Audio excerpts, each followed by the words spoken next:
거장, 여행을 만나다. 클래식 클라우드, 김태현의 책보다 여행. 어느 날 갑자기 찾아온, 그래서 낯설었고 그래서 강렬했던 작가, 프랑수아즈 사강. 오늘은 경계를 넘나드는 작품 활동과 경계를 넘나드는 삶을 살다 간 작가, 프랑수아즈 사강과의 여행길에 올라보도록 하겠습니다. 오늘 사강과의 만남을 안내해 주실 김남주 번역가님 나오셨습니다. 안녕하세요. 안녕하세요. 네, 선생님 반갑습니다. 반갑습니다. 제가 간략하게 프로필을 좀 소개를 해드리면요. 이화여대 불어 불문학과를 졸업하고 현대 프랑스 문학과 영미 문학을 주로 번역을 하고 계십니다. 지은 책으로는 나의 프랑스식 서재, 사라지는 번역자들이 있고요. 옮긴 책으로는 가주오 이시구로의 나를 보내지 마, 야스미나 레자의 행복해서 행복한 사람들, 로맨가리의 새들은 페루에 가서 죽다, 프랑스아즈 사강의 브람스를 좋아했어요 등이 있습니다. 자, 선생님 먼저 프랑스아즈 사강에 대한 간략한 좀 소개를 해 주십시오. 사실 한때 이 대학에서 이제 프랑스아즈 사강이 마치 필독서처럼 그렇게 유행하던 시절도 있었던 걸로 알고 있는데 최근에 독자분들에게는 조금 낯설 수도 있겠다라는 생각이 들어서요. 프랑스와즈 사강은 그 문학계에서는 조금 그 위치가 조금 다른데요.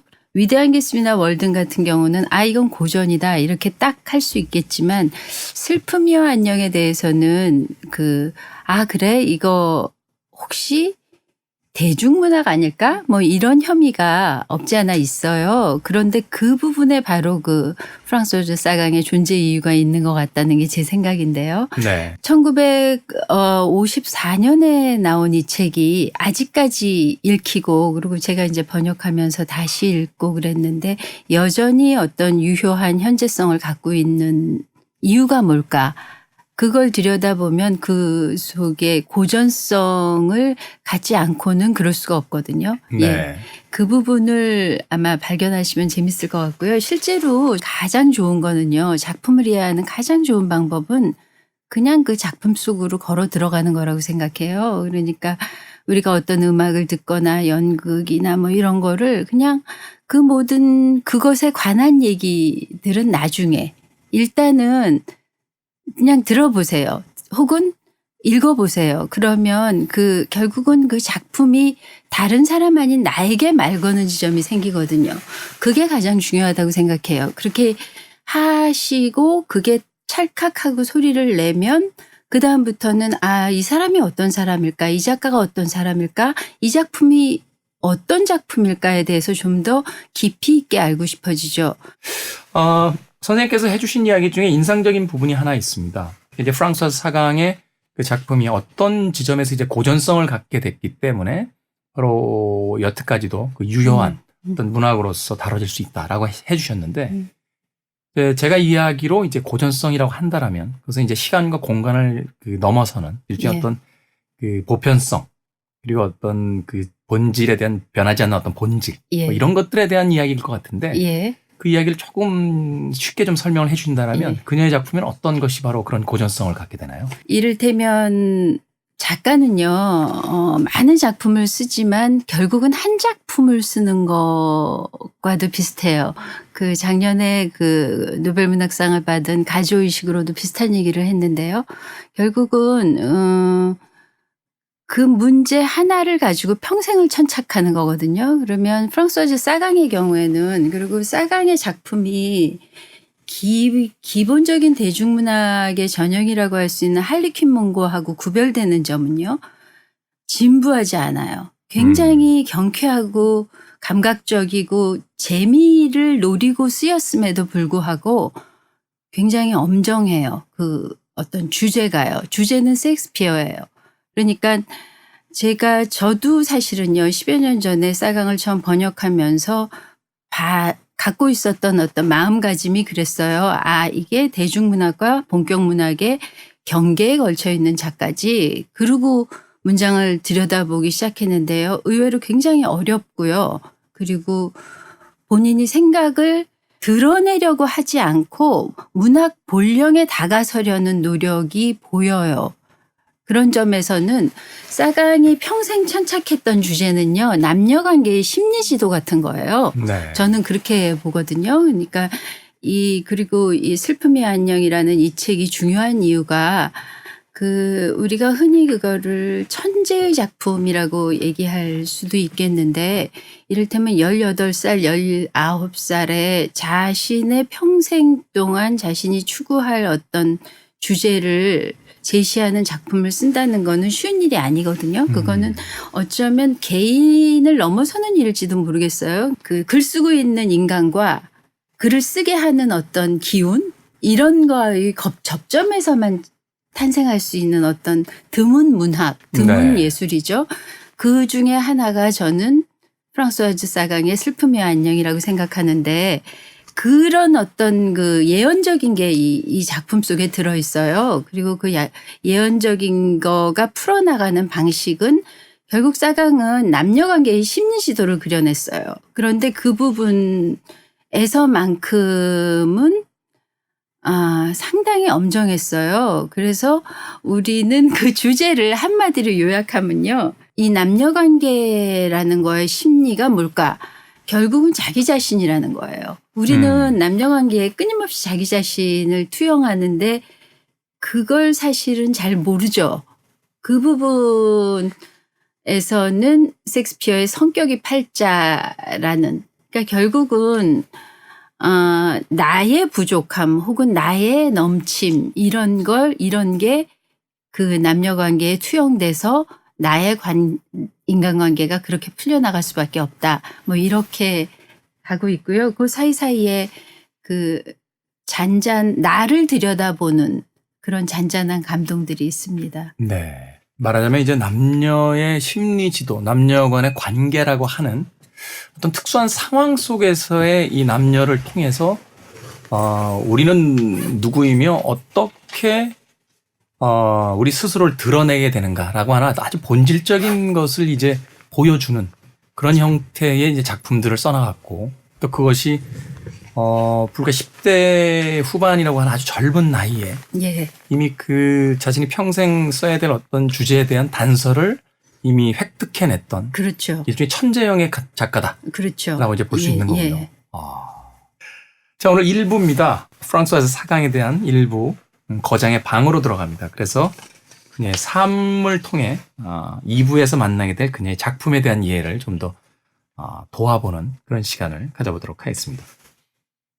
첫 번째 키워드는요. 문학적 세례를 받다라고 되어 있습니다. 18살 때 슬픔이 안녕을 썼으니까 이 작품을 쓰기 전의 나이인 그녀의 어떤 어린 시절, 10대 시절에 이미 어떤 문학적인 분위기 속에서 성장했다. 이렇게 볼 수 있을 것 같은데 그 예. 이야기를 좀 풀어주시죠. 굉장히 누구나 아마 모든 작가들은 책을 통해서 작가의 길을 걷게 됐을 테지만 특히 사강은요. 평생 책을 읽었어요. 그러니까 우리가 사강의 좌충우돌의 삶에서 굉장히 속력 높은 자동차라든가 마약이라든가 알코올이라든가 도박이라든가 그다음에 현기증 나는 연애라든가 뭐 이런 거에 대해서 막 얘기를 많이 하는데 정작 사강이 철이 들면서부터 죽을 때까지 했던 건 책 읽기였어요. 네. 그러니까 엄청난 파티를 열어놓고 그리고 본인은 사강은 굉장히 머리가 좋았다고 해요. 그래가지고 상대가 말하려고 하는 걸 상대의 말이 다 끝나기 전에 알아채서 그걸 또 근데 진득하게 참아낼 그런 어떤 내공은 없었던지 지루해져가지고 예. 그래서 이제 파티를 열어놓고 이제 파티가 지루해진 거예요. 그러면은 재빨리 빠져나와서 눈에 안 띄고 편안한 무슨 소파라든가 침대라든가 이런 데에서 책을 읽는 거예요. 그게 사강이 평생 했던 일이었어요. 제가 사강에 대해서 이건 알맹이가 있는 걸 하고 느꼈던 부분도 바로 그 부분이에요. 사강이 자기의 늙음에 대해서 굉장히 솔직하게 털어놓은 인터뷰를 굉장히 잘해요. 이 사람은. 그러니까 보통 인터뷰를 하면은 준비된 그런 얘기들을 하는데 사강은 아주 솔직하고 그리고 자기만의 우아한 표현을 갖고 있었어요. 솔직함과 우아한 표현이 만나는 건 굉장히 드문 일이거든요. 보통 우아함은 우리가 준비되어 있는 데서 나오는 건데 이 사람은 굉장히 솔직해요. 그러면서 어떤 태평한 사람들이 가질 수 있는 어떤 우아함이 있는 것 같아요. 그런 부분에서 사강의 오히려 소설보다 저는 답변들, 응수들 그런 인터뷰집이 2권 나와 있거든요. 그런 것들, 그 다음에 에세이집으로 내 최고의 추억과 더불어라는 에세이집이 있는데, 그건 정말 보석이에요. 내가 왜 이 사강을 이렇게 소홀히 생각했던가. 이거는 뭐 도스토옙스키의 반열에 올려도 되겠는걸 뭐 이런 생각이 날 정도로 사강 역시 이 엄정한 문학적 세례를 받은 사람이었고요. 그거는 10대 때 이루어지는데요. 우선 집이 유복해서 슬픔이 안녕에 나오는 그런 것처럼 이 여름 휴가를 떠나서 할머니 댁으로 갔었는데 비 오는 날 다락방에 올라가요. 그 다락방에 올라가서 먼지 속에 뒹굴거리는 책들 속에서 프루스트를 발견하죠. 그래서 마르셀 프루스트를 읽게 되는데요. 프루스트의 작품은요. 사건 중심이 아니기 때문에 우리가 사건 중심을 기대하고 책을 읽었다가는 무지무지 지루해지는데 약간 비끝나는 문체의 접근 방식 그거를 알게 해주는 데는 가장 최고의 책이에요. 그래서 결국은 우리가 프루스트의 작품을 읽으면 이 작가가 누구인가를 궁금하게 될 거라는 그런 작품을 쓰고 싶다는 사건이 아니라 인간에 대해서 들여다보게 하는 그런 작품을 쓰고 싶다는 걸 프루스트를 통해서 배웠다고 하고요.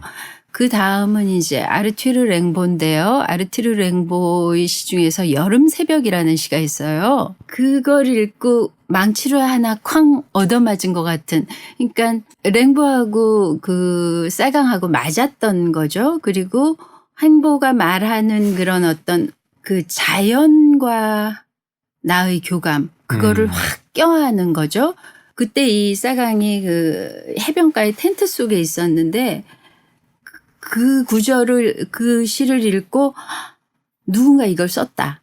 누군가 나 이전에 이런 어떤 문학적 표현에 도달했다. 이제부터 나의 기준은 아르투르 랭보다. 그렇게 거기에서 겸손함이 나온 게 아닐까 싶어요. 실제로 프랑소즈 사강이 슬픔의 안녕을 쓰고 엄청난 반향을 일으켰어요. 미국에서도 뭐 제 생각에는 좀 이게 사강을 약간 망친 부분도 있다고 저는 생각하거든요. 너무 이른 성공, 너무 과한 성공이 가져다주는 어떤 사강이 좀 더 찬찬히 성공했더라면 훨씬 더 좋은 작품을 쓰지 않았을까. 그것조차도 사실은 랭보와 거의 흡사하네요. 그쵸. 16살에 데뷔했고 19에 절필하고. 예. 사실 그런 면에서 본다라면 아르티르 랭보에 의해서 받았던 어떤 문학적인 세례 같은 것들이 그쵸. 그녀의 삶이라든지 그녀의 작품 속에 온전히 다 녹아 들어감으로써 예. 사실은 굉장히 동경했던 사람과 흡사한 삶을 살아가게 되는 그런 느낌도 좀 있네요. 예. 두 번째 키워드로 가보겠습니다. 문학계에 샤넬이 탄생하다. 굉장히 도발적인 제목인데요. 어떤 의미일까요? 네. 이 문학계의 샤넬이라는 얘기는 사강의 평생 친구였던 베르나르 프랑크라는 사람이 한 말인데요. 지금은 뭐 작품이 별로 남아있지도 않고 우리한테 별로 알려져 있지도 않지만 굉장히 이지적이고 기지가 번득이는 그런 작품 내지 평론들을 많이 썼어요. 그리고 사강하고 굉장히 친했고 사강의 절친이라고 하면 앙드레 말로 우리가 잘 아는 앙드레 말로의 딸인 친구하고 그다음에 이 베르나르 프랑크였거든요. 근데 이 베르나르 프랑크랑 이 사강 이 무리들은 생트로페 유행을 주도하게 돼요. 이 슬픔이 안녕이 성공을 하고 미국을 갔다 오고 그리고 그냥 돈이 생기는 거예요. 그게 누적으로 뭐 500만 부가 팔렸다 그러고 미국에서만 200만 부가 팔렸다 그러고 그러니까 그러니까 굉장한 상업적 성공이었던 거예요. 아니 500만 부면요. 예. 최근에 뭐 저도 이제 그 인터뷰집을 하나 낸 책이 있어서 계속 이제 판매를 보고 있습니다. 그 정도면 일생 아무것도 안 해도 됩니다. 그럼요. 그렇죠. 그런데 이제 사강의 경우에는 도박을 좋아해서 이거를 이제 특히 또 8이라는 숫자를 좋아해서 8에 그냥 몰빵을 해갖고 중국 사람도 아닌데.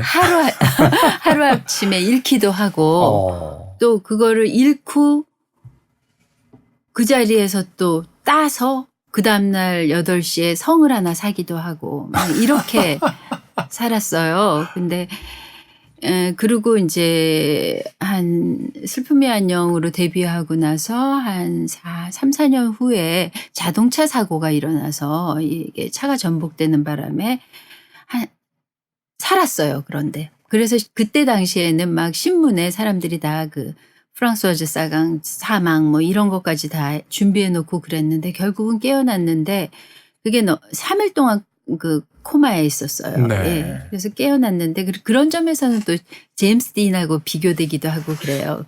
지금까지 약간의 어떤 삶에 대해서만 들어봤는데 예. 떠오르는 인물들이 너무 많습니다. 네. 뭐 제임스 딘도 있고 이사도라 덩컨일 수도 있고 혹은 위대한 개츠비에 나오는 그 개츠비 같은 이미지도 있고. 예. 이 알코올과 파티와 도박과 속도와 해밍웨이와 도스토옙스키도 떠오르고. 예. 그런데 아무튼 핵심은요. 아까 저는 그 부분에서 이 이제 사강을 번역하고 사강에 대해서 쓰고 사강에 대해서 읽고 그러면서 진짜 이 사람을 내가 좀 이해하고 싶다. 그런 생각이 들었어요. 그래서 정말 이 사람이 자기의 가치를 둔 부분은 어딜까? 그러니까 DNA에 새겨져서 자기 자신도 어쩔 수 없는 어떤 거에 몰려가서 한 일 말고 본인이 중요한 가치를 두고 한 일이 뭘까 그러고 생각을 해봤는데요. 그건 결국 문학인 것 같아요. 문학밖에 없었던 것 같아요. 그리고 그것도 쓰기와 읽기 둘 다였던 것 같아요. 그래서 사강은 그 자기 작품에 대해서 이제 사람들이 물어보고 그리고 작품이 나오고 나서 읽어보느냐고 그런 질문을 받고 그러니까 약간 그 어떤 자아도취적인 부분이 없었어요. 그러기에는 책을 너무 좋은 책을 많이 읽었어요. 심지어는 그 아카데미 프랑세즈 회원 자리를 받았을 때 나는 슬픔이와 안녕을 둘러싼 소란과 그 작품의 문학적 가치의 차이를 알 만큼은 좋은 책을 많이 읽었다. 이런 말로 거절했어요. 이건 굉장한 거거든요. 예. 거장들의 작품을 항상 읽어왔기 때문에 자신의 작품이 거기에 비견될 만큼은 아니다. 그렇죠. 그러니까 사강의 기준은 랭보였던 거예요. 그 부분이 우리가 얘기하고 싶었어요. 그러니까 사강에 다가서려는 분들은 그 사강이 이런 사람이었다는 부분을 뭐 다른 것도 다 그게 뭐 어쩌겠어요. 그 사람이 그렇게 살았는데 철없이 살았어요. 제가 보기에는. 그렇지만 절대로 그거를 다른 사람 탓을 하지 않았고 파괴하는 거는 자기 자신인 거예요. 나는 나를 파괴할 권리가 있다. 네. 예. 나는 나의 자신 이외에는 아무에게도 피해를 입히지 않았다. 그런 그리고 절대로 자기를 내세우지 않고요. 그리고 자기 작품을 대단하다고 평가하지 않고요. 항상 그랬던 이유는 기준이 랭보였던 거예요. 기준이 까미였고 그런 부분에서는 굉장히 매력적이고 괜찮은 사람이에요. 뭐 장르가 다른 작가이긴 합니다만 예. 그 007이라는 소설을 썼던 이언 플레밍이라는 작가가 예. 선생님의 작품이 많이 팔린다. 어떻게 생각하시냐라고 했더니 내 책은 화장실에 있을 때 무릎 위에 올려놓는 책이라고 얘기했다고 하는데 그만큼 냉소적이지까지는 않았겠습니다만 자기 거리가 있는 거죠. 그렇죠. 그러니까 자기가 도달하고자 거죠. 하는 것과 그렇죠. 자기가 좀 쓰고 있는 것에 대한 예. 간극을 이해할 수 거죠. 있었던 예.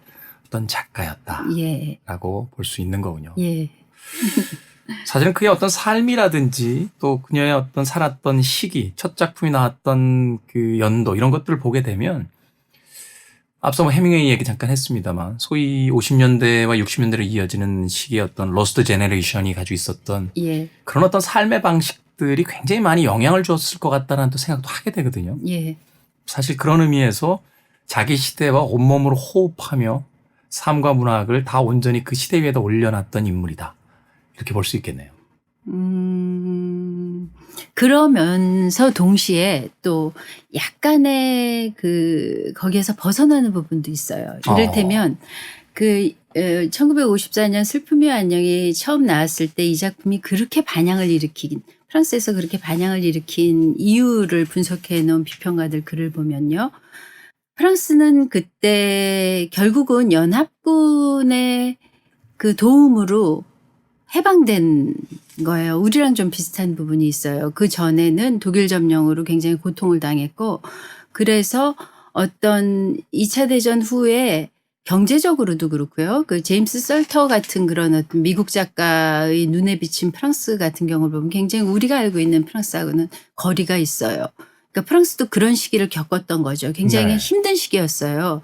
게다가 비시 정권 이런 게 있어서 나름대로 레지스탕스와 그다음에 대독 협력했던 협력자들을 찾아내서 처형시키기도 하고 이런 여러 가지 거를 하면서 문학에서도 결국은 그 시기에 대한 반성이 있어야 하지 않겠는가 한데 문학은 그 부분에서는 조금 침묵하고 있었던 경향이 있거든요. 불문학사에서. 그런데 사강은 그거를 이제는 우리도 누릴 때가 됐다. 이를테면 이 세실이라는 이 자유분방한 결코 사회적인 의식이라 역사의식이라고는 없어 보이는 이 인물이 결국은 그 역사를 역설적으로 우리는 이제 그런 어떤 우중충한 열패감에서 벗어날 때가 됐다. 우리도 이제 이 프랑스 다움을 찾을 때가 됐다. 이런 걸 읽어낸 게 아닐까라고 분석하는 부분도 있어요. 근데 또 이 부분에 대해서 사강 자신은 어떻게 얘기했냐면 평론가들은 내가 의도하지 않은 것까지 보아낸다라는 얘기까지도 했어요. 저도 제일 많이 듣는 이야기입니다. 사실 평론이라는 것이 그 작가의 의도를 찾아내는 행위라기보다는 새로운 어떤 해석을 통해서 그 시대와의 어떤 접점을 이제 추론해가는 과정들이니까 또 양쪽의 의견을 다 들어볼 만한 필요는 있을 거 아니에요. 예, 그리고요 작가가 의식한 의도가 없다고 해서 그 작품이 그런 의도를 품지 않았다고는 또 얘기를 못하는 그렇죠. 게 작가란 게 어쨌든 역사적 시대적 산물이기 때문에 본인이 의도하지 않았더라도 그게 집단적으로 그게 표현될 수 있는 거죠. 그게 문학사회학에서 말하고 있는 부분인데 저는 중요하다고 생각해요. 그래서 결국은 작가의 목도 있는 거고 평론가의 목도 있는 거고 제일 중요한 건 근데 작품이 나 자신한테 어떻게 뚫고 다가오느냐예요. 다른 사람이 끼어들 여지가 없는 그 체험. 그게 가장 중요한 거라고 생각합니다. 네. 예술적 체험에 대한 부분까지 이야기를 통해서 프랑스와 사강에 대한 이야기를 해주셨습니다. 자, 마지막 세 번째 키워드 만나보겠습니다. 너무나 유명한 문장이죠. 나는 나를 파괴할 권리가 있다. 이 부분에 대해서 좀 설명을 다시 한번 해주시죠. 별로 교육적이지 않아서. 문학가들의 삶이 그렇게 교육적이지 않잖아요. 그러니까 좀 뒤집어서 느끼셔야 되는 부분도 있고요. 그러니까 결국은 이거는 사강이 법정에서 한 얘기인데요. 사강이 한 얘기들은요, 촌철살인할 게 너무 많아가지고 굉장히 많이 인용돼요. 그 중에 하나를 들자면, 사랑의 수명은 딱 2년입니다. 사랑의 수명은 2년이에요. 장담해요, 내가. 그렇게 인터뷰한테 얘기를 하는 거예요. 그래가지고 너무 딱한 표정을 짓고 있으니까, 좋아요. 3년으로 하죠. 이런 정도로. 근데 거기에 어떤 삶의 일말의 진실이 있잖아요. 그런 거. 그다음 감히 우리는 그 사회적 어떤 위선에 의해서 입 밖으로 드러내지 못하는 이야기들. 예, 그렇죠. 그것을 그냥 가감없이 얘기해버리죠. 예. 아마 또 그래서 마이너스가 된 점도 좀 있어요. 너무 좀 가볍게 느껴질 수 있거든요. 근데 아무튼 사강을 읽을 때 제일 명심해야 될 부분은 진짜 사강은 평생 책 읽는 인간이었다. 연애하고 술 마시고 도박하고 그랬지만 그럼에도 불구하고 꾸준히 한 일은 책 읽기였다. 이 부분이요. 예. 그 이야기는 그녀가 꾸준히 성장할 수 있었다라고 또 다르게 해석해 볼 수도 있겠네요. 그렇죠. 그리고 네. 현실하고는 다른 어떤 평행하는 우주를 살 줄 아는 상상력을 갖고 있었다고나 할까요? 그런 거. 네. 그 법정에서 했던 그녀의 유명한 이야기, 나는 나를 파괴할 권리가 있다. 앞서 이야기해 주셨습니다만 그녀의 인터뷰에서의 이야기 혹은 문학작품에서의 어떤 인용구 하나를 저작권으로서 환산한다라면 아마도 전 세계의 모든 작가들 중에서 가장 많은 저작권을 챙길 수 있는 그런 작가가 되지 않을까. 저는 사실 이 나는 나를 파괴할 권리가 있다라는 그 대사를요, 프랑스와 사강의 그 이야기를 예전에 나왔던 우리나라 영화 한 편에서 흡사하게 발견했던 적이 있습니다. 예. 그야말로 처녀들의 저녁 식사인가 이런 작품이었는데 아, 예. 거의 간통으로 이제 경찰서에 잡혀갔다 온 그 강수연 씨가 국가가 언제부터 내 몸뚱아리를 관리하기 시작한 거야라고 그 이야기하는 장면에서 약간 그 프랑스와 사강의 어떤 그 내용 같은 걸 이렇게 슬쩍 맡을 수 있었던 예. 그런 기억이 있습니다. 자, 너무 흥미진진합니다. 이 프랑스에서 사강에 대해서는 아마도 이 시간까지 모르셨던 분들이라 할지라도 오늘 그 김남수 선생님의 이야기를 듣고 나서 1부를 마무리하는 이 시간에 와서는 2부에서 본격적으로 펼쳐질 그녀의 작품에 대한 호기심이 벌써 커져 있지 않을까 하는 생각을 해봅니다. 아쉽지만 1부 마무리하고요. 이제 2부에서 그녀의 작품을 가지고 다시 한번 선생님과 만나보도록 하겠습니다. 오늘 감사드리고요. 2부에서 뵙겠습니다. 고맙습니다.